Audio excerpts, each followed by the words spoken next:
Hello YouTube, this is Morgan Airspeed Prime here with my next Star Wars video. This is going to be my review for The Bad Batch Season 2 Episode 6. So, we got a pretty interesting episode this time out, where we went to Kashyyyk. We got to see Gungi again from the Gathering episodes of the Clone Wars, and then a couple of other little appearances that he had. So, that was probably the big reveal from the episode is, one, Gungi survives Order 66. We knew that from the trailer. Of course, he was in the trailer.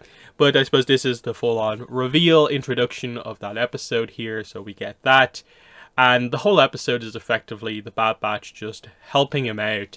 Saving him from these kind of like traitor droids.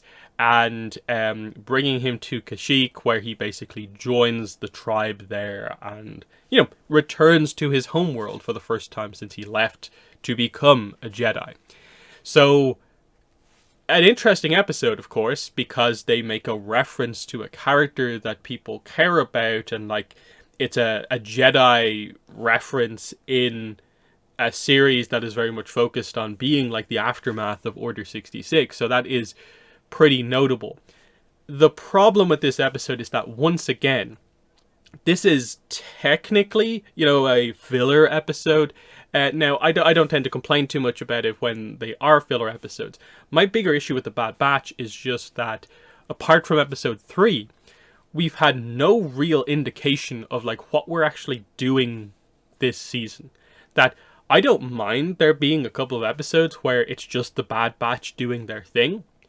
But when you give me, for them, 5 episodes basically in a row, with just one episode that happens to be with the other characters that is plot focused, that's where it becomes a bit of a problem. Now, admittedly, we know that next week I think we're getting 2 episodes. It's going to be a 2-parter.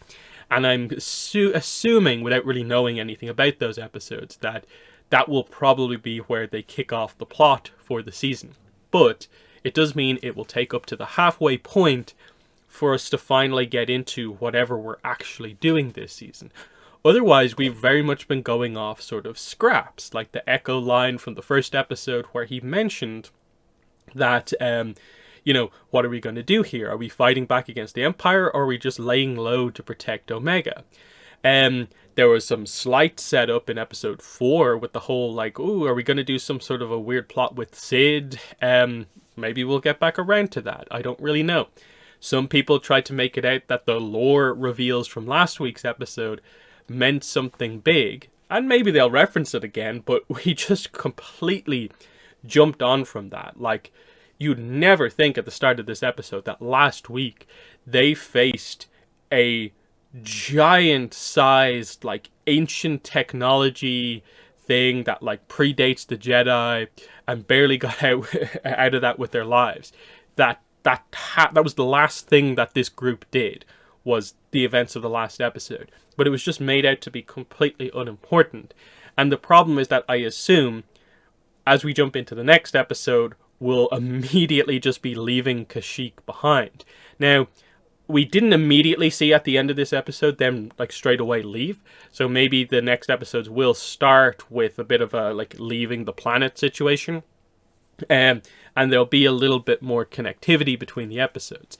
But like I was saying, the problem here is that the Bad Batch themselves aren't really up to much and haven't been the entire season.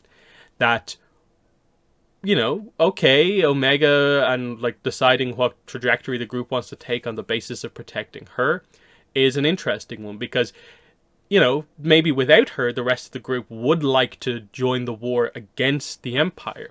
But they don't want to involve her in the war. The problem is they're not really having this discussion. This is completely me speculating about a line of dialogue, and until they actually bring it to the surface in the episodes, we're not really doing much with the characters, because this is just the Bad Batch being the Bad Batch. They like to help people out, and they're a good fighting unit, and that's exactly what they do in this episode. Otherwise, the episode is basically driven by the reintroduction of Gungi. And, okay, it's Omega who finds him, and that seems to be the kind of main thing that they do in the show at this point, is that Omega kind of slightly goes against orders, ends up finding something, a cause that the Bad Batch should fight for, and they end up sort of following that through. And that's what happens here. But the problem is, like, you wouldn't necessarily say that, like, Omega and Gunji by the end of this episode end up having some really close connection. Because this is where you really see that there's that big separation between the Bad Batch and, like, everything else going on. That you made a few connections initially, like, in terms of characterizing this dynamic correctly. That Gunji is very cautious around people he identifies as basically, like, wearing clone armor, that they killed people. The implication has to be that he was around clones that turned on him, which is why he acts this way. Now, should they have shown Gunji's Order 66 flashback? Are they saving that for something else? It gets into the question of, in a way, what's the significance of reintroducing Gunji here? Is it for this show? Or is it just to reintroduce the character so he can be used somewhere else, like maybe Jedi Fallen Order 2? Which is interesting in that in the first game, we did go to Kashyyyk. Now, I believe the first game is set a couple of years after where we are in the Bad Batch, so we'll have to wait and see how that all kind of comes about. But again, it's to highlight the idea that, okay, they did the obvious stuff. Hunter understands why Gunji is like that, but they very quickly get to the point where they can trust each other. And they don't really seem to have much of a further discussion about that. There's a little bit of a shocked reaction, like the first time they see him break out the lightsaber, but then they otherwise seem to pretty much form around him like they've done before when they fought alongside Jedi. I think this is one of Omega's first time seeing something like this, and she doesn't have too much of a reaction to it.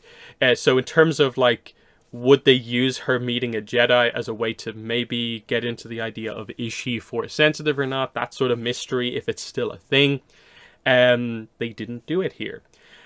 Sure, you had the whole thing with the whole talking to the trees that Omega ended up doing at the end of the episode, but they never said what that was about. So there's just a lot of that, I think, in the episode where, like, sure, you can make a few connections and interpret something a certain way to make it feel like there's more going on, but the reality of it is that, did Wrecker develop as a character in this episode? No. They just established that he's the big guy, he can eat and drink like a Wookiee does.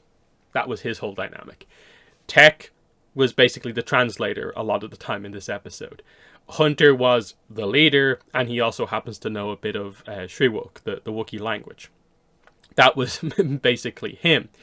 Echo had, like, one scene where I think they sort of were trying to allude to the whole idea of, like, Echo seems to be one of the only ones properly thinking about, you know, Empire tactics and Empire involvement as they're going about their business. So maybe they'll get into that a little bit more, but for the most part, they didn't really, you know, address it all that much here. And then Omega, even though she's the one who sort of, like, puts this kind of plot into motion, is still just sort of, like, there in the episode. Like, they don't really make this sort of, like, he's referencing Avatar here. They don't really make this sort of her version of, say, like, Imprisoned or something like that from Avatar, where Katara gets a really strong character arc in that episode, even though technically it is not a plot-focused episode really much at all. The highlight of that episode is Katara's, like, characterization, her character arc. And we're not quite getting that in a lot of these episodes. So they're relying on having quite a bit of action in every episode and just hoping that that Bad Batch antics and fun gets you through the episode. But that's why I am basically, you know, kind of desperate. That's why I'm always looking out and trying to point out, where is the main plot? Where is the trajectory of what we're doing? Because otherwise this season, it seems like it's just the Empire sorting out what they're doing with the remaining clones who are sort of loyal to them. And you're much more interested in, like, Commander Cody's arc and Crosshairs than the non-existent arc that currently the Bad Batch are on at the moment. So that's why it's so important that I think in the next two episodes, two-parter apparently, that we get into what sort of a plot we're actually doing this season. Like, is it that the group is ultimately going to be destined to join the rebellion, but they don't know if they should include Omega in that? So maybe referencing this episode, Do they need to find Omega, her tribe, where she can stay separate from the Bad Batch while they fight in the war? Or is she going to make a decision that she also wants to fight too? And that's a little bit of a tricky thing because she is still so young. But then you can't just dismiss and throw the character to the side, because it does seem like there's probably some sort of a character reveal with her that we're still expecting to happen, and it's unclear about what exactly we're doing just yet. So that's the kind of flaw, is that I think from season 1 it presented enough potential with this show that I'm interested in seeing season 2 do something. But in my mind, apart from that episode 3 on the Crosshairs side of the story, the show hasn't really started properly yet for the Bad Batch. And while sure, and I want to make this very clear, a lot of these one-off episodes have been enjoyable, have been good. I liked seeing Gungi here. I liked seeing other Wookiees, going to Kashyyyk, seeing the fight against the Trandoshans and having that kind of conflict between species come up again. I did enjoy, to a certain extent, the pirate hunting kind of like teasing at lore from the previous episode. Even the kind of almost pod racing references in episode 4 were nice. I liked the opener because of the Dooku Sereno references.